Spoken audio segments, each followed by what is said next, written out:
ನಮಸ್ಕಾರ ಫ್ರೆಂಡ್ಸ್. ಕೊಟ್ಗ ಗ್ರಾಮ ಜಮೀನು ಹತ್ರ ನಾನು ಇದ್ದೀನಿ. ಇಲ್ಲಿ ಕೊಟ್ಗ ಊರ ಹತ್ರ ಇದ್ದೀನಿ. ನೋಡಬೇಕು, ವಿಡಿಯೋ ಮಾಡ್ತಾಯಿದ್ದೀನಿ. ಇಲ್ಲಿ ಮಳೆ ಬರ್ತಾಯಿದೆ, ಇವಾಗ ಸಣ್ಣ ಬರ್ತಾಯಿದೆ.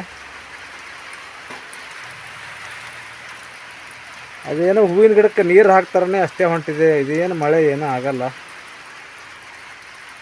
ಇವಾಗ 2 ತಿಂಗಳು ಮಳೆ ಹೋಗಿದೆ. 2 ತಿಂಗಳು ಬಿಟ್ಟು 2 ತಿಂಗಳು ಮುಗಿದು 3ನೇ ತಿಂಗಳು ಸ್ಟಾರ್ಟ್ ಆಗಿದೆ. ಮಳೆ ಅಂತೂ ಇಲ್ಲ. ಬರಗಾಲ ಸನ್ನಿವೇಶ ಅಂತೂ ನೋಡ್ಬೋದು. ವಿಶೇಷವಾಗಿ ಇದು ಏನು ಮಳೆಯೇ ಅಲ್ಲ, ಬರ್ತಾಯಿದೆ. ಆದರೆ ಇದು ಮಳೆನೂ ಅನಿಸಲ್ಲ. ಇದು ಏನು ಮಳೆನೂ ಅಲ್ಲ.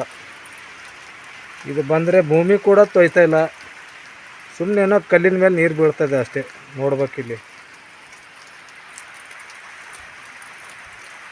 ಸೀನ್ ನೋಡಬೇಕು. ಕೊಟ್ಗ ಊರು ಕಾಣ್ತಾಯಿದೆ.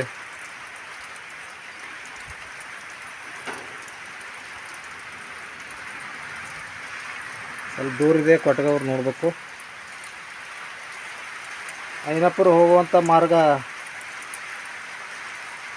ಇಲ್ಲಿ ಕೊಟ್ಗ ಗ್ರಾಮ ಸ್ವಲ್ಪ ಮುಂದುಗಡೆ ಇದೆ. ಐನಾಪುರ ಹೋಗೋ ಮಾರ್ಗದಲ್ಲಿ ಮಧ್ಯದಲ್ಲಿ ಇಲ್ಲಿ ನಾನು ವೀಡಿಯೋನ ಮಾಡ್ತಾಯಿದ್ದೀನಿ. ಯೂಟ್ಯೂಬ್ ಮುಖಾಂತರ ಮಾಹಿತಿಯನ್ನು ಹಂಚ್ತಾ ಇದ್ದೀನಿ. ನೋಡಬೇಕು. ಗುಡ್ಡ ಬೆಟ್ಟನೂ ಕೂಡ ಚೆನ್ನಾಗಿದೆ ಇಲ್ಲಿ. ಯೂಟ್ಯೂಬ್ಗೆ ಬಂಧುಗಳೇ, ನನ್ನ ಒಂದು ವಿಡಿಯೋಗೆ ಸಬ್ಸ್ಕ್ರೈಬ್ ಮಾಡಿ, ಕಮೆಂಟ್ ಮಾಡಿ, ಲೈಕ್ ಮಾಡಿ ಗೆಳೆಯರು. ಧನ್ಯವಾದ. ನಮಸ್ಕಾರ.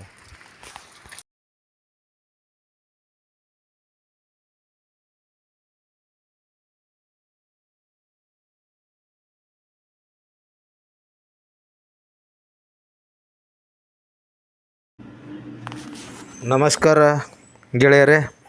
ಚಂದನಕೆರೆ ಗ್ರಾಮ, ಚಿಂಚೋಳಿ ತಾಲೂಕು, ಕಲಬುರಗಿ ಜಿಲ್ಲೆ ಒಳಪಟ್ಟಿರ್ತದೆ. ಚಂದನಕೆರೆ ಗ್ರಾಮ. ಬಸ್ ಸ್ಟ್ಯಾಂಡು, ಸಾರ್ವಜನಿಕರ ಬಸ್ ಸ್ಟ್ಯಾಂಡ್ ಯಾವ ಥರವನ್ನು ಇದೆ ನೋಡ್ಬೇಕು. ಇಲ್ಲಿ ಎಲ್ಲ ಸಿಮೆಂಟನ್ನು